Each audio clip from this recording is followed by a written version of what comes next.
سلام الله عليكم ورحمة الله وبركاته. كلنتي وعن ونكسن داوديال ميل والبا joogtaan ba qodobada aad wararkeena ku maqli doontaan waxaa kamida iyadoo wali dagaal xooggan ka sii socdaan waqooyiga dalka Itoobiya ay dawladda federaalka Itoobiya ku dhawaaqday inay marna gudaha u geli doonaan magaalada Makale ee caasimadda gobolka Tigreega. sidoo kale dawladda federaalka Itoobiya ayaa loogu baaqay inay sida ugu dhaqsaha badan ciidamada militariga uga saarto waqooyiga gobolka Tigreega ayadoo amar buuxa lagu siiyay dawladda federaalka inay duqeymaha dhanka cirka ee ka socda waqooyiga dalka Itoobiya sida ugu dhaqsaha badan ay joojiso. sidoo kale jabhadda u dagaalanta xoreynta shacabka Oromiya ayaa waxay sheegtay ciidamadoodu inay ruqaansadeen dhanka ay magaalada Addis Ababa iyadoo sheegtay inay gobolka Oromiya intiisa badan gacanta ku soo dhigtay. hase yeeshee hadalka ka soo yeedhay jabhadda xoreynta shacabka Oromiya ayay dawladda federaalku wali ka jawaabin. qodobada kale ee wararkeena ku maqli doontaan waxaa kamida afar xubnood ka tirsan ururka ONLF oo bila ku xidhnaa magaalada Dhagaxbuur ee gobolka Jarar ayaa la sheegay inay xorriyadooda heleen ayadoo dawladda deegaanka Soomaalidu ay sheegtay in xubnahaasi dambiye lagu waayay xorriyadoodina dib loo siiyay. sidoo kale dawladda Mustafa Cagdar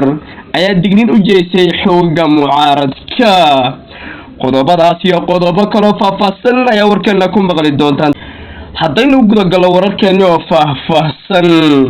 iyadoo wali dagaal kharaari ka sii socdaan galbeedka gobolka Tigreega ayaa dawladda federaalka Itoobiya waxa ay ku dhawaaqday xabad joojin aan luga badan ku taagnayn ayadoo sheegtay dawladda federaalku inay ciidamadoodu halka ka sii socon doonin ayna cagta saari doonin magaalada Makale ee caasimadda gobolka Tigreega. iyadoo warbaahinta madaxa banaan iyo dalalka danaya dalka Itoobiya ay isha si weyn ugu hayeen ciidanka federaalka ee ku sii ruqaansanaya gobolka Tigreega ayaa dawladdu waxay ku dhawaaqday inay ciidamadoodu hakad galiyeen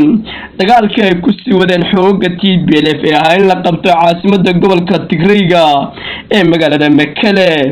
dawladda federaalka ayaa waxay sheegtay in ka badan inay dagaalka sii wadeen ciidamadooduna ay gudaha u galeen magaalada Makale ee caasimadda gobolka Tigreega iyadoo la sheegay in ciidanka federaalku magaalada Makale ee caasimadda gobolka Tigreega inay u jiraan wax ka yar 150 kilomitir. ciidanka federaalka ayaa ilaa waqtiga ay xoogga TPLF ay iskaga soo huleeleen gobolada Axmarada iyo Canfarta waxay ku sii raclaysanayeen gudaha gobolka Tigreega ayadoo dawladdu dhowr jeer ay ku celcelisay inay dagaalka sii wadi doonto ilaa ay xoogga mucaaradka gacanta ku soo dhigtana ayna dagaalka hakini doonin. sidoo kale siyaasiyiinta dawladda federaalka taageeriya qoomiyadda Axmarada ugu tunka weyn dalka Itoobiya hadda waqtigan xukuumadda ka jirta ayaa ku baaqayay in marnana dagaalka la hakinin xoogga TPLFna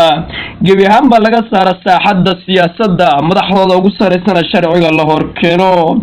hase yeeshee hadalka ka soo yeedhay dawladda federaalka iyo qoomiyadda Axmaradu la garanaynin jawaabta ay ka bixin doonto maadaama ay tahay qoomiyadda ugu tunka weyn hadda xukuumadda dalka Itoobiya ka talisa. sidoo kale dawladda federaalka Itoobiya ayaa amar buuxa lagu siiyay sida ugu dhaqsaha badan inay joojiso duqeymaha culus ee ku socda magaalada Makale ee caasimadda gobolka Tigreega. dawladda federaalka Itoobiya ayaa amar buuxa lagu siiyay in ay dhaafto duqeymaha ay ka wada waqooyiga dalka Itoobiya ayna u gogol xaadho nabad laga gaaro dalka Itoobiya ee dagaaladu halakeeyeen. dawladda federaalka Itoobiya ayaa wacad ku martay inay marnana joojin doonin dagaalka ay ku hayso xoogga Tigreega iyadoo hadalka dawladda iyo baaqa loo soo jeediyay dawladda ay aad u kala fog yihiin. sidoo kale dawladda federaalka Itoobiya waxa amar buuxa lagu siiyay inay ciidamada Eritrea ee ka garab dagaalamaya militariga dalka Itoobiya sida ugu dhaqsaha badan uga baxaan waqooyiga dalka Itoobiya. ciidamada Eritrea ayaa ilaa waqtiga ay dowladda federaalku weerarka xooggan ku qaaday waqooyiga dalka Itoobiya sanadkii hore in soo dhaafnay waxay ka garab dagaalamayaan militariga dalka Itoobiya hase yeeshee dadka u dhundalay siyaasadda dalka Itoobiya ama Eritrea ayaa waxay sheegeen in Eritrea maslaxa uga garab dagaalamayaan ciidamada Itoobiya ayna u dagaalamayaan nabad ay ku soo dabaasho dalka Itoobiya hase yeeshee Eritrea danta ay leedahay inuu dalka Itoobiya dagaal ku sii socdo iskuna mashquulsanaan markastana ay hubka ku sii daabrisho gudaha dalka Itoobiya Eritrea Itoobiya ayaa cadownimo soo jireen oo weyn oo fac weynaatay ay ka dhaxaysay ilaa waqtiga ay xoogga TPLF ay ku sugnaayeen dalka Itoobiya ama xukunka dalka ay hayeen dowladda Eritrea ayaa hadda waxay sheegtaa inay taageero weyn la garab taagan tahay dowladda Dr. Abiy Ahmed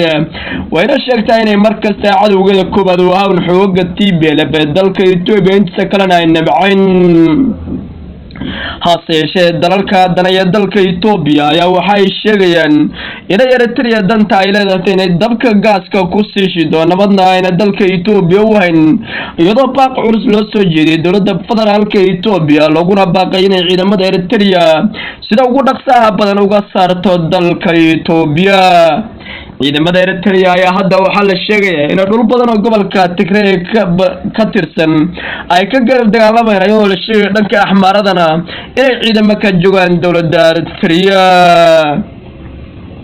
dalka Mareykanka ayaa aad u soo dhaweeyay dowladda federaalka Itoobiya mowqifka qaadatay isagoo ugu baaqay inay dowladda federaalku sii xoojiso ayna u gogol xaadha dalka Itoobiya si loo nabadeyn lahaa sidoo kale jamhadda xoreynta shacabka Oromiya ayaa dagaal qaraar ka wada gobolka Oromiya iyadoo sheegtay kumanaan kun oo ciidan ah oo ciidanka jamhadda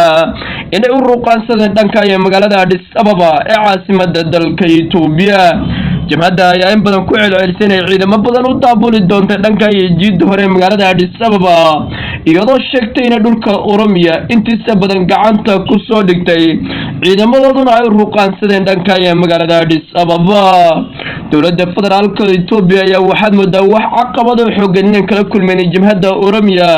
ayadoo dowladda xoogga ugu badan ay saarayso waqooyiga dalka Itoobiya oo ah xoogga TPLF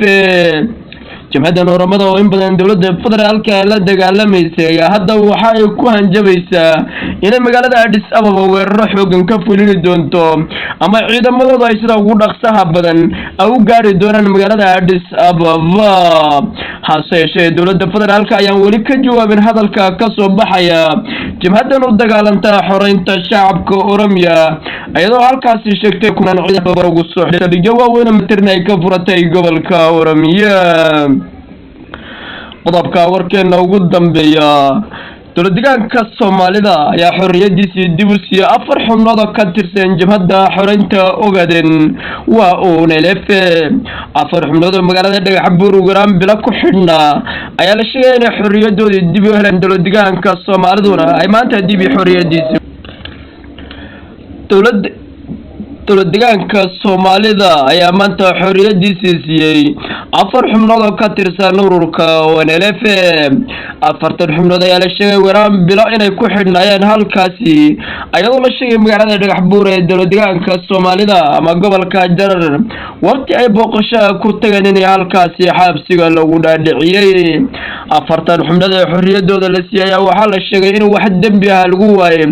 ayadoo dowladdeegaanka Soomaalidu ay ku baaqday ama ay soo jeesay ururada mucaaradka inay ka tanaasulaan wax kasta oo shacabka kicinaya ama dib u keenaya dowladdeegaanka Soomaalida ayadoo 4 xubnood oo dambigooda lagu waayay la sheegay in baaritaanadii lagu hayay ay soo cadeeyeen in xubnahaas ay wax dambi ah galin hase yeeshee lagu baaqay inay nabadda ka shaqeeyaan tan iyo kulanti dambe wacan salaamullaahi calaykum wa rahmatullaahi wa barakaatuh.